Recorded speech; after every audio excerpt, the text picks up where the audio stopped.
Another Shaytember update. I'm gonna talk about. See what happens when you touch your nose? You look like Rudolph all week. I've been doing pretty well with reading and writing, trying to find that little time to think about stuff. When you get these habits in, it's really easy. The more you do it, the more consistent you are, because it becomes a part of your daily routine. Anybody listen to music a lot? I mean, I don't get music based on the type of music. I get music based on what I learn from it, and I really connect to experiences I've had. It's almost like this library of experiences. Do you listen to it when you work out? Do you listen to it when you're in the shower? I have playlists, relaxing playlists. I have an a cappella vocal one because I do vocal jazz. Rock playlist, classic rock when I'm doing homework or cleaning my room. This book, full Catastrophe Living. After this book talks about the importance of thinking and feeling as it relates to health and actual research that's been done on how you feel and how that affects your life around you. There are some ways of thinking that it puts you in certain circumstances and leads you in a specific direction toward making choices, like that slighted philosophy, that bring you down in life. This idea of a locus of control. You either have an external locus of control or you have an internal locus of control. If you have an external, put responsibility on other people in your life. You don't take much responsibility for your own life. Having this internal locus of control is about making sure that you're aware of who you are, you're aware of your personality, you're aware of your signature strengths, you're aware of your weaknesses, all these things that build up your identity and cause you to have authenticity, cause you to author your own life. I'll never change. I'm just not good enough. All that negative self-talk. Why do we do that?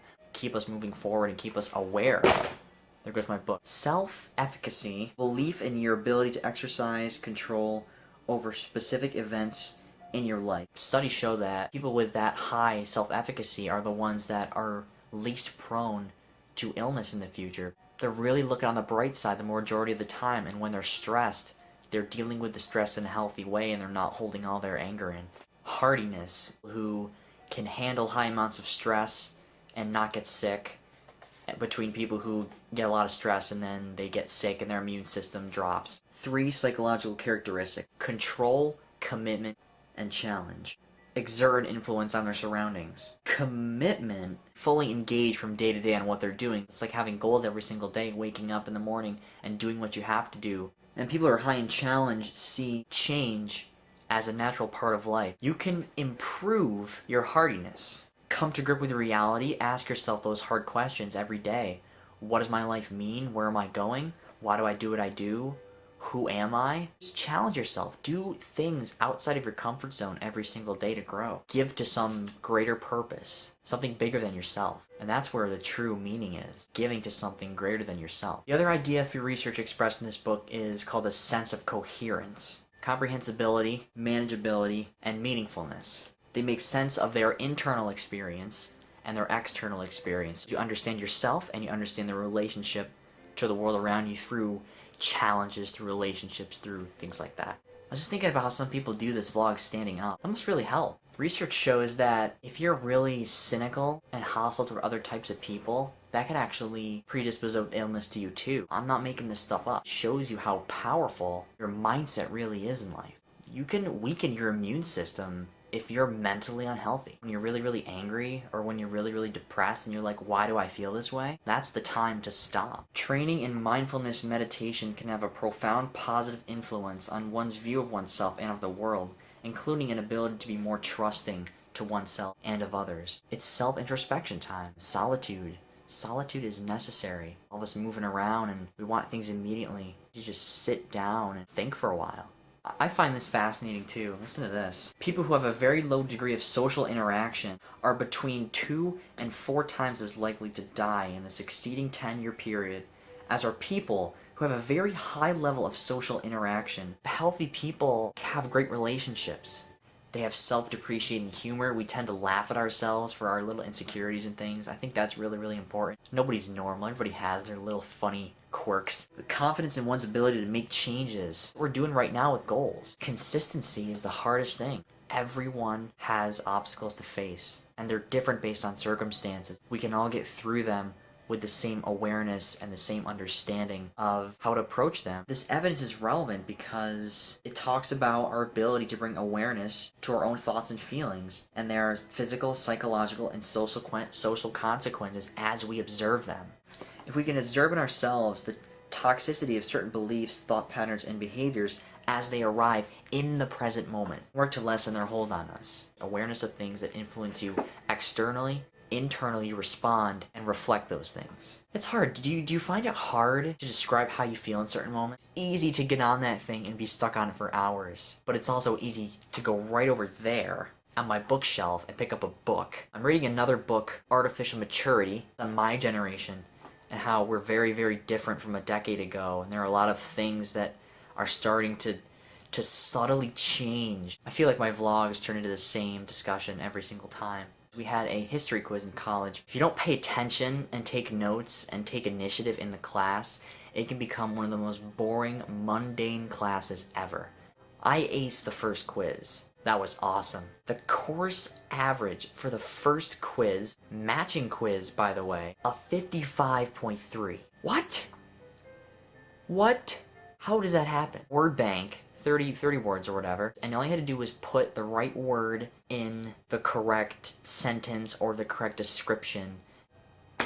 I don't know what to tell you. I think the world around us is very different. Lectures aren't as strong. To be memorable and to connect to it, it needs to be very, very, very interactive. Let me throw some quick quotes out at you. Vision without action is a dream, right? Action without vision is a nightmare. You can see both extremes there. One can't exist without the other. It's not the critic who counts, not the man that points out how the strong man stumbles, or where the doers of deeds could have done better. The credit belongs to the man who is actually in the arena, whose face is marred by dust and sweat and blood, who strives valiantly, who errs and comes up short again and again, because there is no effort without error or shortcoming, but who knows the great enthusiasms, the great devotions, who spend himself for a worthy cause, who, at the best, knows, in the end, the triumph of high achievement, and who, at the worst, if he fails, at least he fails while daring greatly, so that his place shall never be with those cold and timid souls who knew neither victory nor defeat. Theodore Roosevelt. That sums it up pretty well, right? The difference between extraordinary and ordinary is that little extra. The difference between try and triumph is that little The more freedom we enjoy, the greater responsibility we bear toward others as well as ourselves. We make our world significant by the courage of our questions and the depth of our answers. Never lose that childlike wonder. It's just too important. It's what drives us. Most importantly, if you can all avoid it, don't be normal. Strive, burn, and do everything you can to avoid being the industry standard, greater than anything anyone else has ever dreamed of you. Don't settle for pats on the back, salary increases, a nod and a smile. Instead, rage against the tepidness of the mundane with every fiber of your being, and whatever makes you, you. No, I don't like the work. I'd rather laze about and think of all the fine things that can be done in life. I don't like the work. No man does. But I like what's in the work. The chance to find yourself, your own reality, for yourself, not for others, what no other man can ever know. You're gonna do something wrong. At least enjoy it. The battle that everyone faces every minute of every day is self-leadership. Food is to the body as healthy thoughts are to the mind. Hope you enjoyed another chat with Matt. Last week of Shaytember is upon us. I hope this video has added some value, shared some value with YouTube community viewers like yourself. This is so much fun. I love how I'm talking to nothing. I'm talking to a camera. Bye-bye. Stretch. Stretch. Whew.